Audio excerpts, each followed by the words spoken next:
Bienvenidos a la clase 4 de semiología, en la cual, 4 y 5 en realidad, en la cual vamos a trabajar sobre el esquema de la comunicación y las funciones de los signos basados en la teoría de Roman Jakobson y de la enunciación basada en la teoría de Van Benisse.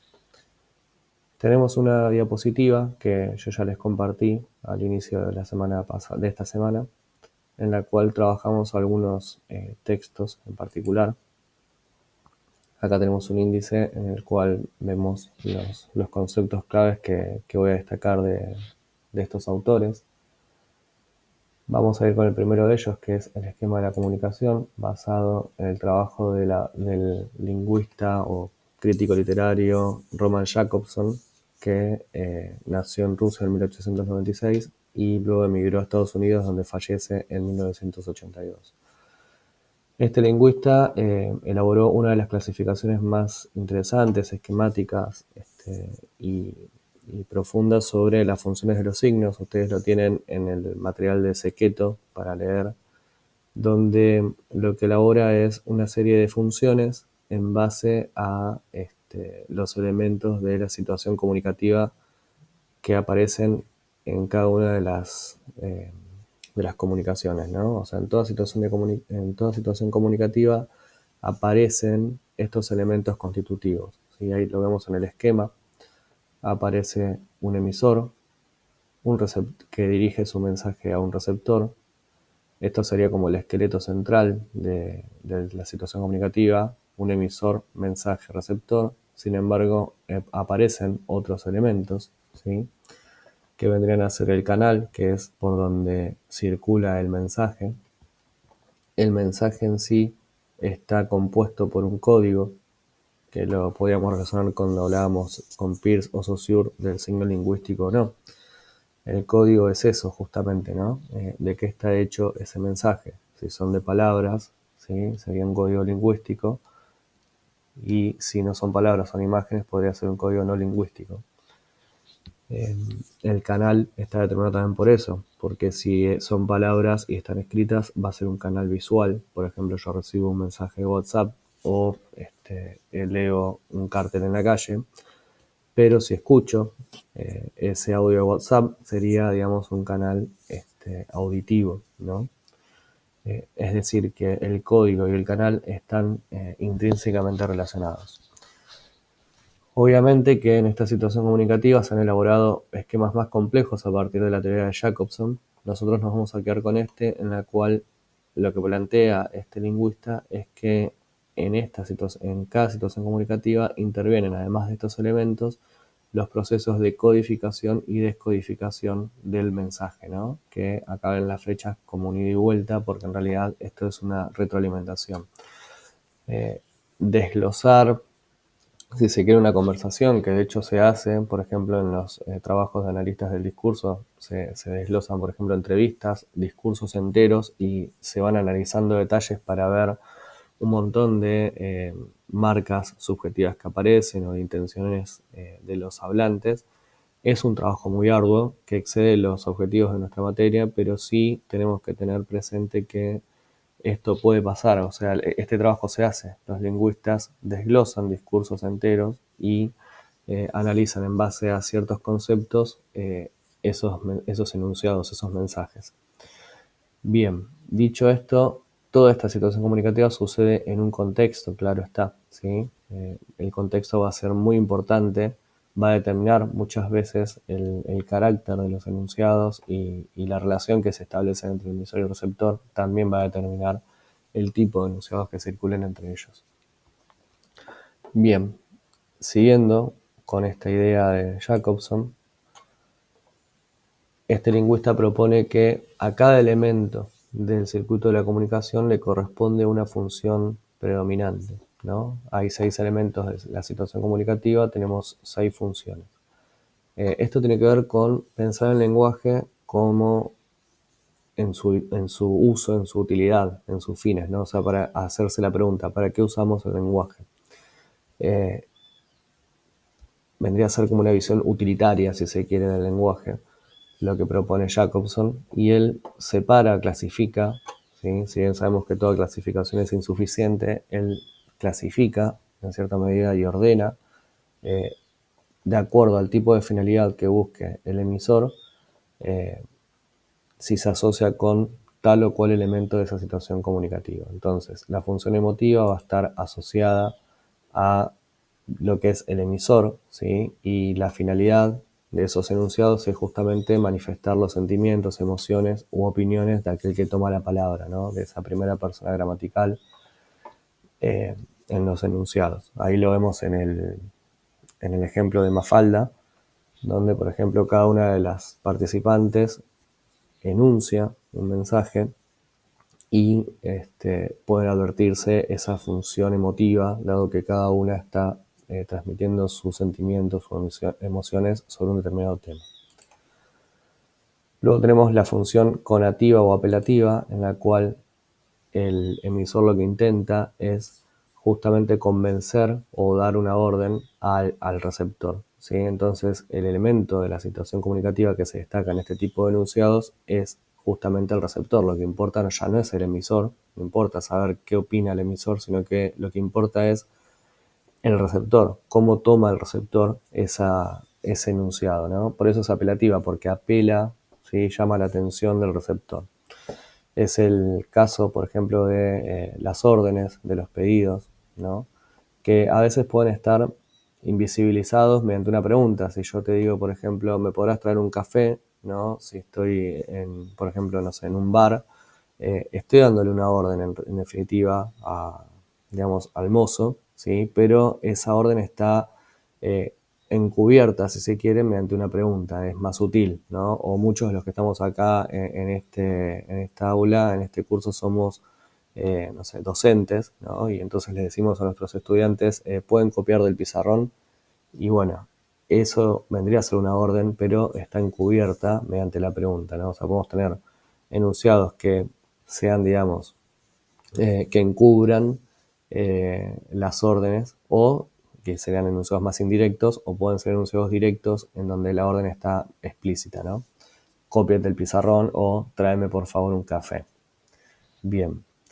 Luego tenemos la función referencial, en la cual vamos a trabajar con ese tipo de enunciados donde lo que importa es el contenido del mensaje, ¿no? Es transmitir la información al receptor, tratando de no manifestar ningún otro tipo de las otras intenciones que estuvimos trabajando, ni manifestar mis sentimientos hacia esa información, ni convencerlo de nada al receptor, es simplemente transmitir una información. Este tipo de función predomina en los manuales, enciclopedias, algunas noticias o crónicas. Acá vemos la definición de literatura que está en el manual, ¿sí? Ahí predominaría la función referencial o informativa, a veces se la conoce con esos dos términos.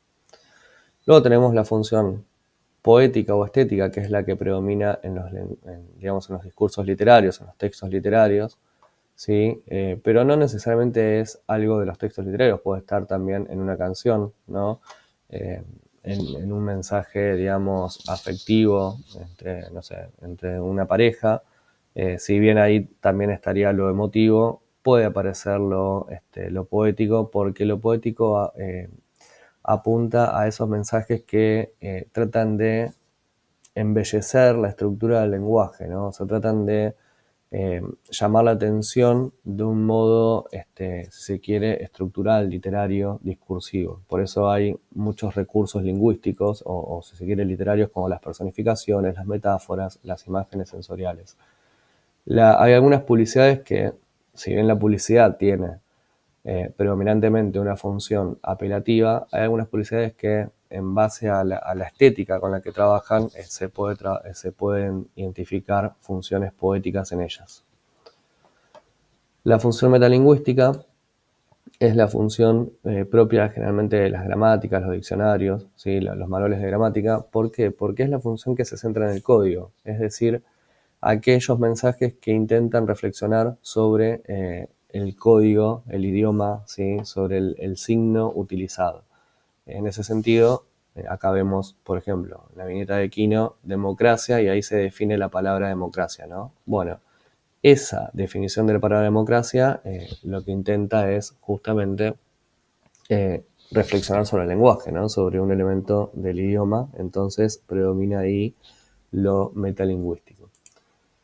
Y por último tenemos la función fática, que generalmente es una función más acotada, que sucede sobre todo en los discursos, en las comunicaciones orales, conversacionales, donde uno intenta en un breve lapso ver si el otro, ¿sí? El receptor, nuestro interlocutor, nos está prestando atención o está entendiendo o está recibiendo básicamente nuestro mensaje.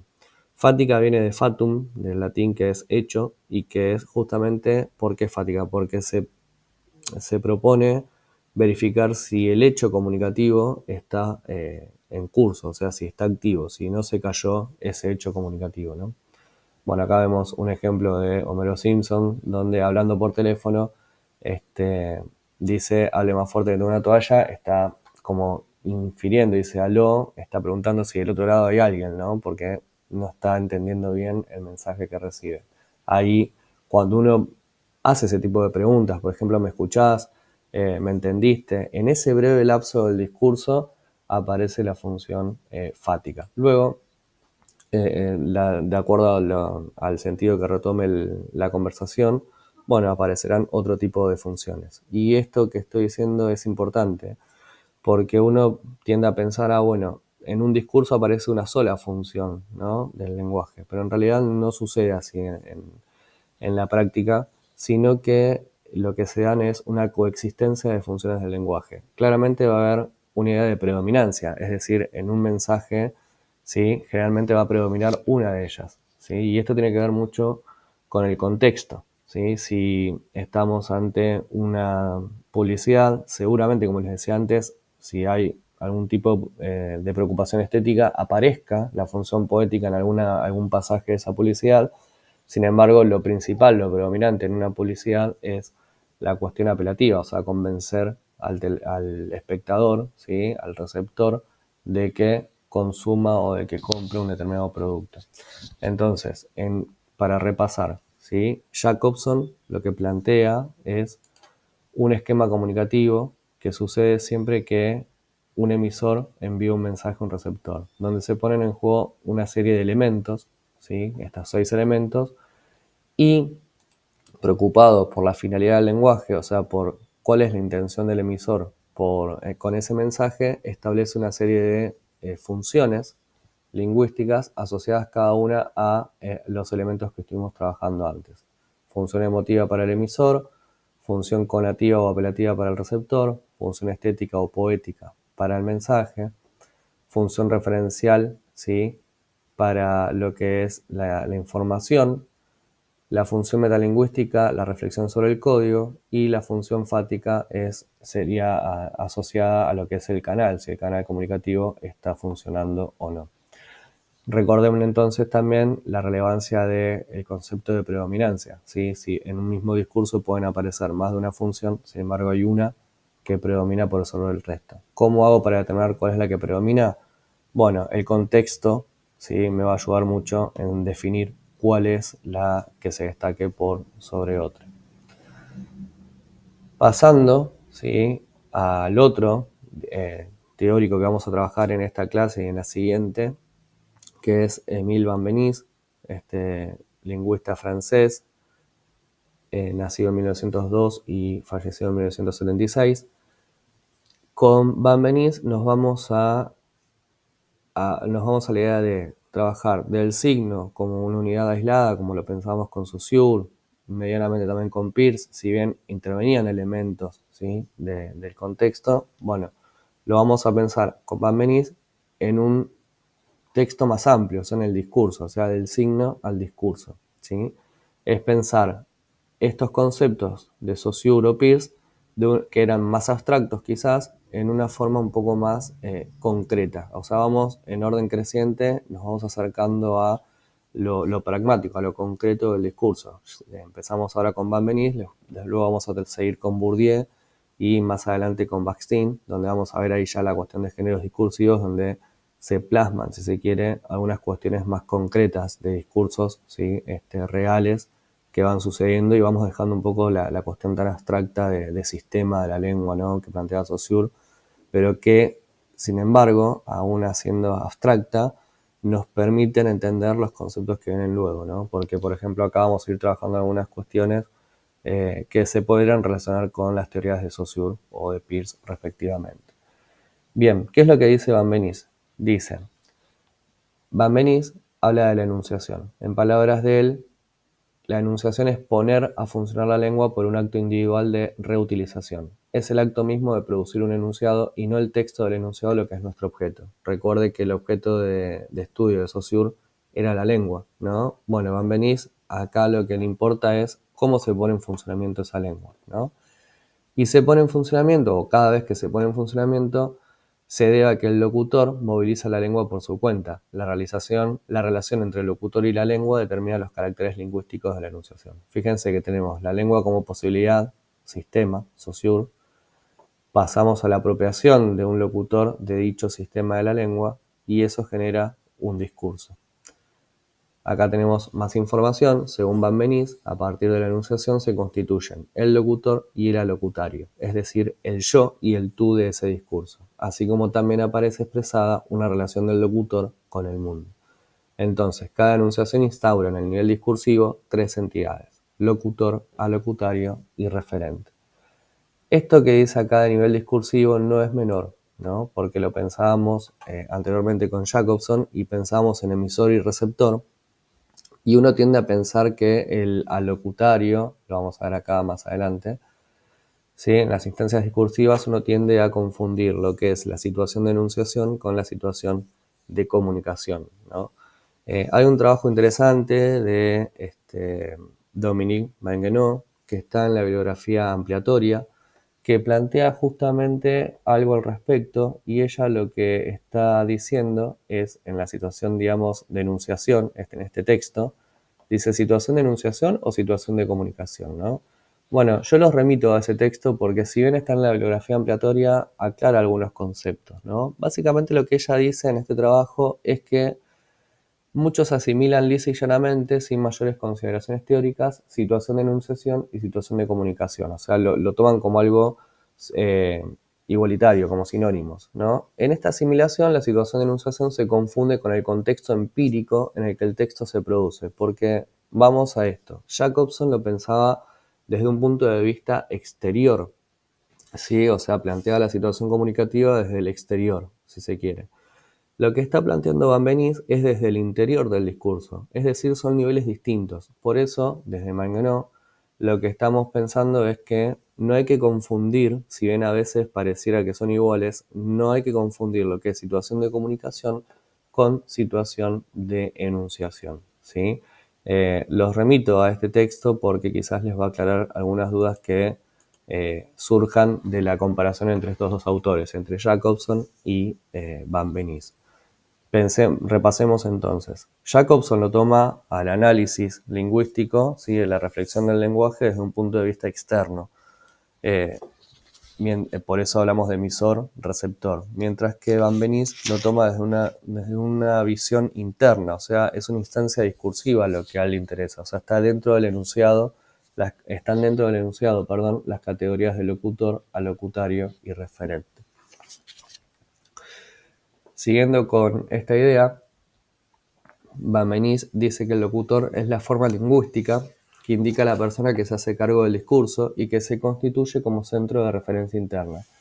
Acá dice lo que les estaba comentando antes, ¿no? No debe confundirse con el emisor del circuito comunicativo de Jacobson, dado que pertenecen a dos niveles diferentes. Uno es la enunciación y otro es la comunicación. En la cuestión del locutor, podemos tener un mismo emisor, múltiples locutores, ¿sí? Imaginemos que un emisor debe preparar una lección oral para dar su clase de lengua y literatura en la universidad. Elaborará a través de su discurso un locutor formal, técnico, académico. Ahora bien, ese mismo emisor, cuando tenga una charla con sus amigos luego de jugar al fútbol, adoptará en su discurso una imagen más informal, distendida.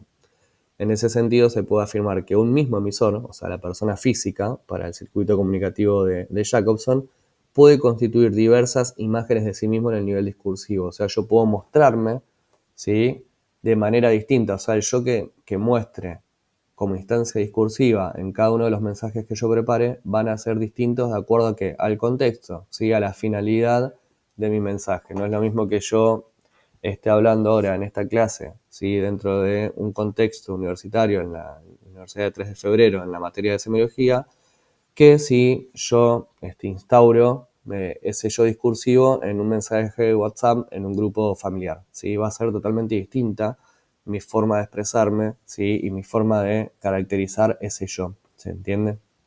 Ahí quizás la imagen lo que intenta reflejar es esta idea, ¿no? De un emisor, un mismo emisor, pero que dentro hay distintas instancias discursivas que se van reflejando de acuerdo a los contextos en los cuales se marcan o enmarcan los discursos. En el alocutario pasa algo similar, es una instancia lingüística, o sea, es una forma lingüística que representa al tú del discurso, o sea, el destinatario del discurso del locutor. Y el referente es aquello de lo que se habla en el discurso. La referencia es parte integrante de la enunciación. Al igual que las otras instancias, un mismo referente puede adoptar múltiples formas en el nivel discursivo. Así, una crisis económica puede ser presentada como una situación de descontrol y caos social en un discurso, ¿sí? Por ejemplo, en un medio de comunicación X, y en otro como un momento que posibilita un cambio de época o modelo. O sea, se está hablando de la misma cuestión, sin embargo, se la adopta desde distintas perspectivas. Hablando de eso, lo que sigue sí nos va a servir para pensar en la cuestión de las instancias discursivas y tiene que ver con las marcas de subjetividad, ¿no? En toda enunciación aparecen deícticos, subjetivemas y verbos subjetivos, que lo que hacen es justamente reflejar, ¿sí? La visión, el sistema de valores, los sentimientos y creencias de quién, del locutor, ¿sí? De aquel que se apropia de la lengua en ese discurso, en esa instancia discursiva. Entonces tenemos los deícticos, que son palabras que manifiestan la perspectiva del locutor en el discurso, señalan su posición gramatical, primera o tercera persona. Las circunstancias espaciotemporales, ¿sí? Ahí tenemos un cuadro que amplía este tipo de palabras que se constituyen deícticos y que son el centro de referencia del discurso. Los subjetivemas son palabras que pueden ser sustantivos, adjetivos o frases, que reflejan alguna valoración del locutor respecto del referente, ¿sí? Son términos que pueden generar controversias porque claramente son valorativos, ¿no? Fíjense ahí en el ejemplo de Mafalda, cuando dice ranchito miserable y el otro pasajero le dice pintoresco, ¿no? Ahí habríamos que distinguir entre qué significa ranchito miserable y qué significa pintoresco, obviamente teniendo en cuenta la ironía, ¿no? Que se propone en esta historieta. Y luego tenemos los verbos subjetivos, que son verbos que pueden expresar la subjetividad del locutor. Se clasifican en axiológicos porque conllevan una evaluación hecha por el locutor y en afectivos porque reflejan una carga de actividad del locutor hacia el referente. Ahí también tenemos otro ejemplo tomado de las historietas de Quino, ¿sí? Particularmente de Mafalda. Y por último, habría que distinguir entre las modalidades de la enunciación, que son las marcas de subjetividad que manifiestan la actitud del locutor respecto de la instancia discursiva expuesta en el enunciado, y que se transmite según la manera en la que el locutor presenta ese enunciado. Tenemos dos tipos de modalidades. Las de la enunciación, que son los propósitos comunicativos del enunciado, que se establecen entre otras formas mediante las modalidades de la enunciación. ¿Qué hacen estas modalidades o a qué apuntan? Es marcar el grado de intención del locutor respecto del alocutario, o sea, esa relación entre locutor y alocutario, ¿sí? ¿Qué es lo que quiere el locutor indicarle al alocutario? Bueno, le puede señalar una certeza, una duda, una orden, ¿sí? Esto en cierto sentido se asemeja a las funciones del lenguaje de Jacobson, pero siempre teniendo en cuenta esta distinción entre enunciación y comunicación, ¿sí? Teniendo en cuenta esa salvedad, podemos asociarlo, ¿sí? Parcialmente.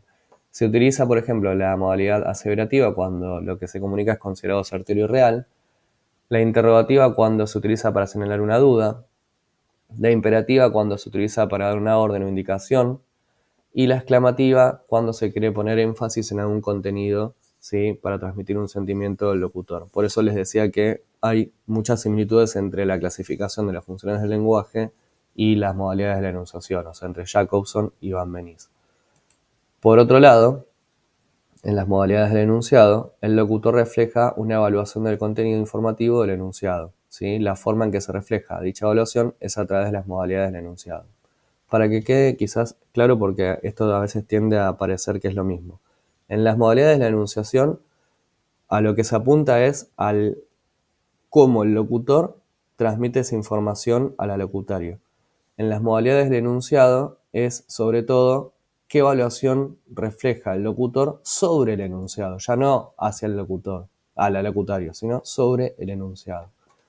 El locutario puede evaluar el enunciado como algo lógico, es decir, estableciendo términos de verdad, falsedad o incertidumbre, o como evaluarlo de manera apreciativa, es decir, en términos de bueno, malo, positivo, negativo. Fíjense ahí los ejemplos que yo les di.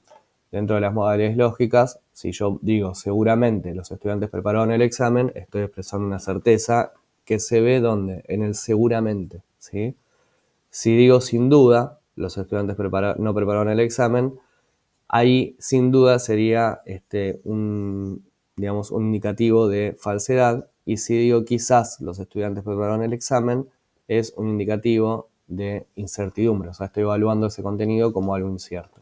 En cuanto a lo apreciativo, fíjense, por ejemplo, qué bueno que se hayan preparado para el examen, lo estoy viendo como en términos de positividad, como algo que valoro positivamente, y si digo qué lástima que no se hayan preparado para el examen, lo valoro de manera negativa.